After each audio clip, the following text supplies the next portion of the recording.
Në ndeshjet e balotazhit për kualifikim në Ligën e dytë, vëmendja e opinionit sportiv shqiptar, në veçanti ato të komunës së Bukovinës, do të jetë e fokusuar ndeshja që do të zhvillohet në Shtip mes klubit të futbollit Kamjani dhe klubit të futbollit Pobeda Vallandov, me që konsiderohet përballje historike, ku me fitore do të kualifikohej në Ligën e dytë të Maqedonisë së Veriut. Kujtojmë se plot pas 48 vitesh, nga themelimi i klubit të futbollit Kamjani, arriti të shpallet kampion i Ligës së tretë dhe tani ndodhet vetëm një hap larg realizimit të një ëndre të madhe.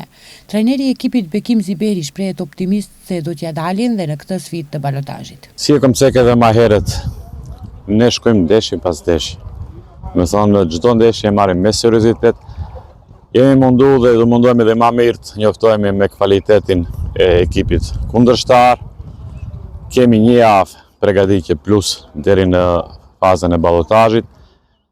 Pa marrë parasysh si ekipi ne i pritshim edhe kushdo që t'ishte, me thonë, në duel me ne, shkojshim seriozisht prej fillimit dhe mundohemi ta bëjmë punën tonë, që besoj se e bëjmë me seriozitet, me kvalitet, rezultatin ngjarjam ditës së shtunë dhe besoj të jetë pozitiv për anën tonë. Sipas trajnerit Bekim Ziberi, në ekipin që drejton ai ka futbollistë të cilët kanë përvojë dhe me ekipet e ligës së parë dhe të dytë, prandaj skuadra ka kapacitet që të del fitues në balotazh. Mendoj se po se në skuadrën tonë veç e dini se kemi lojtarë të cilët kanë pas përvojë të gjatë në ligën e parë, në ligën e dytë të Maqedonisë, edhe brumin, domethënë disa lojtarë tjerë që janë pjesë e Kamjanit vite me radhë, një skuadrën mes veti shumë mirë.